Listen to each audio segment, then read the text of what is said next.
You can talk now naturally with your car. They are losing market share to the Chinese. If we can save life and make cars safer, we are very open to share that.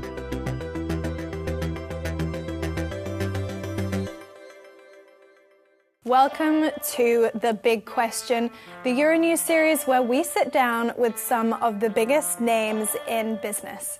I'm Eleanor Butler, and today I'm joined by Håkan Samuelsson, CEO of Volvo Cars. So let's start off with a broad look at the auto sector here in Europe. What are the key trends, but also the major challenges? I think three new things, three challenges.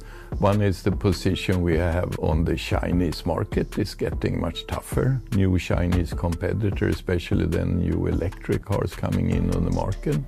That's something new for the European brands in China. They are losing market share to the Chinese, especially in the electric ones. And the other is, of course, all of the talks now about tariffs that change how we can export cars to the US. We have been big exporters of cars from Europe to both China and to US. That has changed, and we need to adapt to a new situation. On top of that, the third one is, of course, electrification.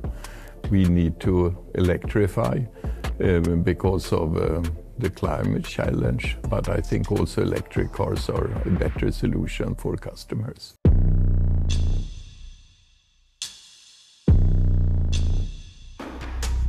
Back in 2021, Volvo announced that it would be all electric by the end of the decade. Now you've scaled that down, aiming for a 90% electric and plug-in hybrid mix by 2030. Can you tell me about that decision? I think our future as a company, I think, still is as an all-electric company.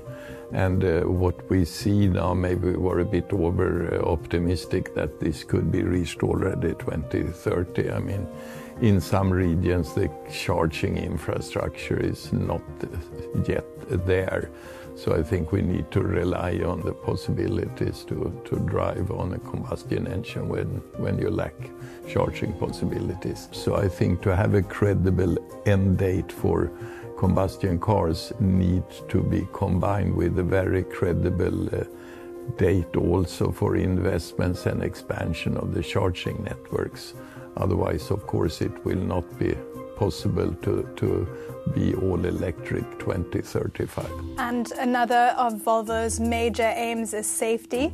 So actually, I believe that it was one of your engineers who invented the three-point seatbelt back in the 1950s. Can you tell us how you're prioritizing safety at the moment? Safety always is a part of our brand. We do much more than the standards require, and of course, we use modern technology, AI, to be even better. Best example is, of course, if we're going to have self-driven car or cars with advanced autopilots, that's really where you need AI to really recognize everything on the road and have very natural control of the car. But also in the safety areas, I'm very proud of our new seatbelts, which adapt now to the body size of the passengers. That's something that, of course, makes the seatbelt even better. And will you be sharing this technology with other firms, or would you keep it to yourself to support Volvo's competitive edge? No, I think we have an opinion of sharing that. I mean, if we can save life and make cars safer, we are very open to share that with anybody who wants to use it. Now, let's talk about tariffs. US President Donald Trump has put a 25% duty on imported cars and car parts. How is that affecting Volvo?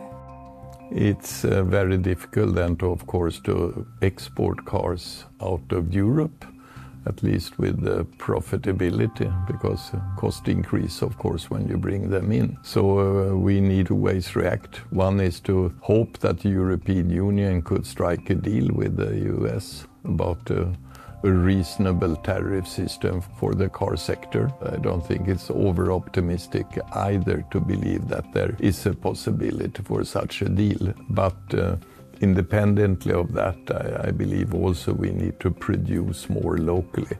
So we are strengthening our Americas region, not just to sell imported cars, but also to build more cars in the US. And we are very happy to have a factory in Charleston, South Carolina, and we're now looking into utilizing that more, adding a car line to our lineup there. So we need now to find a bit sort of bread and butter model that can sell in high volumes, which we can deliver faster to our customers and of course reduce stock and transportation costs. So local production is not only a cost increase, it has advantages also. So even if the tariffs would come down to a more reasonable level, we still need to use our factory more than we do today. And Chinese EV firms are competing for customers in Europe, but are you worried that a glut of Chinese cars could potentially make their way to Europe if they are diverted away from the US because of tariffs? We will have very tough competition from new Chinese EV players.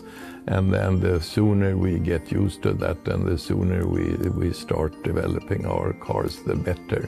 There is really no protection in form from tariffs or other ways. The only protection for our industry is that we shape up and we will need to be more competitive. And in China, you're facing fierce competition from firms like BYD that offer low-cost models.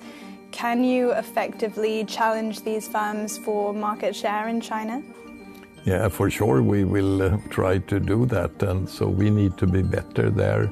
And I think to be better, we need also to make the business in China a bit more regional. We need to listen more to the local people in the region and adapt a bit to local habits and local taste, and also have some cars that are special maybe for the Chinese market. And looking ahead, how do you see the future of personal transport? Electric cars with advanced autopilots is both from convenience and environment a good solution for long-range travel, a very personal way of traveling. But of course it does not solve the problem with congestions on the roads. So I think we also, of course, need other concept. I think high-speed trains, for example, is a very convenient way of traveling long distances in Europe. That has to be developed and expanded, I think. But looking into ours, electric cars with autopilot, we are well prepared for future convenient transports. Thank you so much for sharing your insights for The Big Question. Thank you.